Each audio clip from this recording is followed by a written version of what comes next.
মাদারীপুরের প্রেক্ষাপটে এখন পর্যন্ত আহ, তেমন কোনো প্রতিবন্ধকতা আসে নাই। আমি অন্যদের ব্যাপারটা জানি না, আমার হয়নি।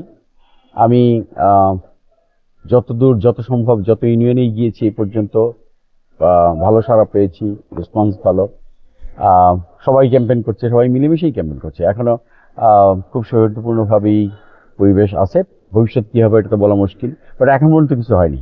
আমার সাথে যে পরিমাণ আলোচনা, আমি যতটুকু পাবলিক কমিউনিকেশনের মধ্যে গিয়েছি, এর মধ্যে মনে হয়েছে যে মানুষ স্বতঃস্ফূর্ত, যতটুকু স্বতঃস্ফূর্ত আছে। যেহেতু আমি এর আগে কোনো ইলেকশন করিনি, আমার আসলে এরকম ধারণা নাই যে কতটা আমার কাছে মনে হয় যে স্বতঃস্ফূর্তই আছে।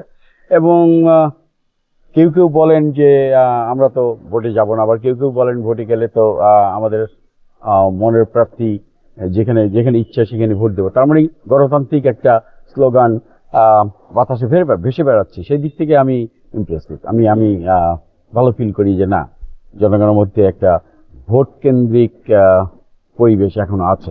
মাদারীপুর ইউনিয়নের জন্য তো লোকাল গভর্নমেন্ট হবে, আমাদের গভর্নমেন্ট তো লোকাল গভর্নমেন্টের জন্য যে প্রস্তাব দিয়েছেন ওইখানে আছে। গভর্নমেন্ট তো আর অ্যাকচুয়ালি লোকাল গভর্নমেন্ট হচ্ছে এই প্রক্রিয়াটা করে। আর তারপরেও আমার মনে হয় আমি প্রত্যেকটা স্পিচই বলেছি যে ইয়াং জেনারেশন, যে 30% অফ ইয়াং জেনারেশন, এদেরকে একটা ভালো লাইন দেখিয়ে দেওয়া, এটা হচ্ছে আমার একটা প্রতিশ্রুতির মধ্যে থাকে। আর একটা হচ্ছে education from the root level.